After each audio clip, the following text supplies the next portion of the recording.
ኢትዮጵያ ምንም ያህል ፈተና ቢበዛባት ፈተናን በመሰባበር የማለፍ ተፈጥሮ ያላት ብዙዎች የማያውቁት ሲወርድ ሲዋረድ የመጣ የወል ብቃት ያላት አገር ናት። በዚህ ዘመን የኢትዮጵያ ፈተናን በመሰባበር የማለፍ የወል ብቃት ብቻ በቂ ስለማይሆን ያለንን ተፈጥሯዊ ብቃት በሰው ሀብት ልማትና በቴክኖሎጂ ወደ ላቀ ደረጃ ለማድረስ በትምህርትና ስልጠና ተቋማት ላይ ብዙ ሰርተናል። ይህንን የማሰልጠንና የማብቃት ተልዕኮ ለመወጣት እንዲቻል መከላከያ በርካታ የአመራርና የውጊያ ማሰልጠኛ ኮሌጆችና ትምህርት ቤቶች ከፍቶ የሰው ኃይል ልማት ግንባታ ላይ በመስራቱ ሰራዊቱ እየዘመነ መጥቷል።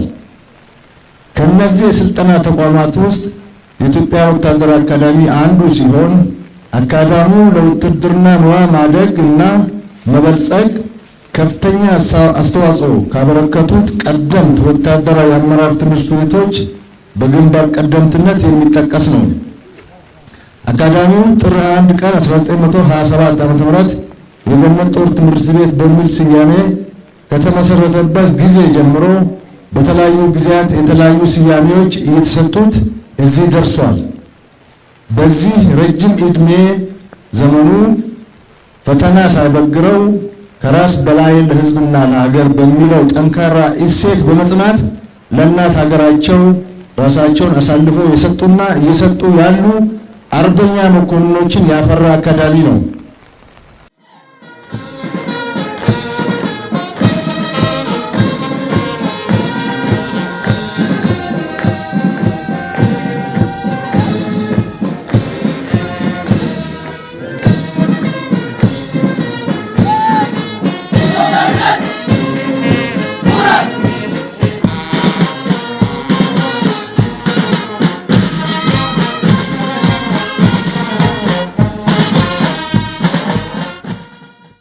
ስሜ ምክትል መቶ አለቃ ጌትነት አፈለ እባላለሁኝ። በኢትዮጵያ ወታደራዊ አካዳሚ 3 ዓመት ተከታታይ ኮርሶችን በመውሰድ በእጩ መኮንን ኮርስ ማለት ነው ለዛሬ የምርቃት ስነ ስርዓት ምክትል መቶ አለቃነት በቅቻለሁ ማለት ነው። እውነት ለመናገር በዚህ አካዳሚ 3 ዓመት መቆየት ማለት ከምንም በላይ ነው። እስካሁን በእድሜ ህይወቴ ውስጥ ካገኘኋቸው ነገሮች በሙሉ በ3 ዓመት ውስጥ ያገኘኋቸው ነገሮች ትልቅ ነገር አሉ ማለት ህይወቴ ላይ ትልቅ ለውጥ አምጥተዋል። ማለትም ይሄን ያገኘሁትን ለውጥም በአስተሳሰብ፣ በእውቀት፣ በክህሎት በተለያዩ ነገሮች እነዚህ ያገኘኋቸውን በአመለካከት ያገኘኋቸውን ነገሮችን ለሀገሬ ነው የሰጠችኝም ሀገሬ ናት። የምሰጠው መልሼ የማገለግለውም ለሀገሬ ነው ማለት ነው። የተለያዩ በመስክም ማለትም ፊልድ ማለት ነው በክላስም ቲዮሬቲካል የተማርናቸው ነገሮች አሉ። ቲዮሬቲካል የተማርነው ነገር በተግባር በመስክ ልምድ አድርገናል። እሱን ደግሞ በቀጣይ በምንሄድበት ክፍል የትኛውም ክፍል ብዙ አይነት መከላከያ ውስጥ በጣም በብዙ የሚቆጠሩ ዲፓርትመንቶች አሉ።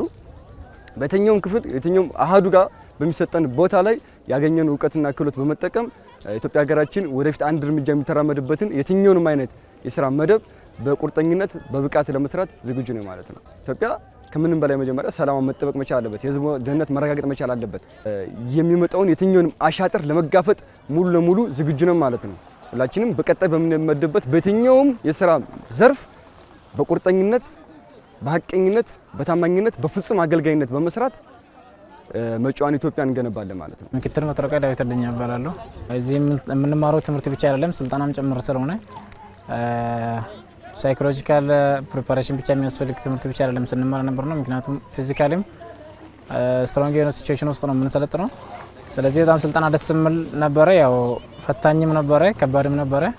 ያ ግን ምን ያስፈልጋል? ኮንሲስተንሲ ያስፈልጋል። በዛ ግን ዛሬ አጠናቀን ዛሬ ላይ ደርሰናል። ለቀጣይ ዝግጅታችን ያው እኛ በተማርነው ሀገራችን 3 ዓመት ያህል እዚህ ግቢ አስተምራናለች። እኛ በዛ ደረጃ ዝግጁ ነን ሀገራችንን ለማገልገል። የሚመጣ ማንኛውንም ግዳጅ ለመፈጸም ቁርጠኛ መሆናችንን እናረጋግጣለን ማለት ነው። ሚሊተሪ ስትሮንግ የሆነ ሚሊተሪ ያስፈልጋል። ይሄ ሚሊተሪ ደግሞ በኤቭሪቲንግ ሙሉ የሆነ ሚሊተሪ ያስፈልጋል ማለት ነው። በቴክኖሎጂም በእውቀትም በክህሎትም እና ሞራልም ስትሮንግ የሆነ ሚሊተሪ ያስፈልጋል። በዛ ደረጃ ኢትዮጵያም ነገ ተስፋ አላት ብዬ አስባለሁ። ምክንያቱም ዛሬ ላይ የተማሩት ያሉት ወጣት የሆነ መኮንኖች ነው እየተፈጠሩ ያሉት በየቀን። ስለዚህ ትልቅ ነገሮች እየተፈጠሩ ነው ያለ። ኢትዮጵያ ነገ ተስፋ ያላት ሀገር ናት ብዬ አስባለሁ። እዚህ ባገኘሁት እውቀት ክህሎት አገሬን ነገ ለማገልገል ብቁ ሆኜ እዚህም ተመርቄ ያለው። ስለዚህ ነገም የትኛውም ቦታ ላይ ሆኜ ሀገሬ ለማገልገል ነገም ዝግጁ ነኝ። ምክትል መቶ አለቃ ኦብሳ ሴፉ ይባላለሁ። የዛሬ እለቱ በጣም ደስ ብሎኛል። ለሀገሬ እንደዚህ ጽኑ መኮንን በመሆኔ በጣም ደስ ብሎኛል። ከልቤ ምስጋናዬን እናገራለሁ ማለት ነው። ስለዚህ ለሀገሬ ብዙ መስዋዕትነትና ብዙ ዋጋ መክፈል እንዳለብኝ ከራሴ እገልጸዋለሁ፣ እናገራለሁ። ይሄ ስልጠና አንድ ወርቅ ተፈትኖ እሳት ውስጥ ገብቶ ተፈትኖ እንደሚወጣ በእንደዛ አይነት መልክ የወጣ እጩ መኮንን ማለት ነው። አሁንም ለሀገራችን ብዙ መስዋዕትነት መክፈል እንደምንችልና ሀገራችን ዳር ድንበር መጠበቅ እንደምንችል ከሁሉም አቅጣጫ የምነሳ ከውጭም ከውስጥም ወራሪዎች የሚመጡትን እነሱንም መክተን ሀገራችን እናስቀጥላለን የሚል እምነት አለኝ። በዚሁ ሀገሬንም ደግሞ አኮራለሁ። ለሀገሬ ደግሞ ብዙ መስራት እንዳለብኝም ከራሴ አውቃለሁ ማለት ነው።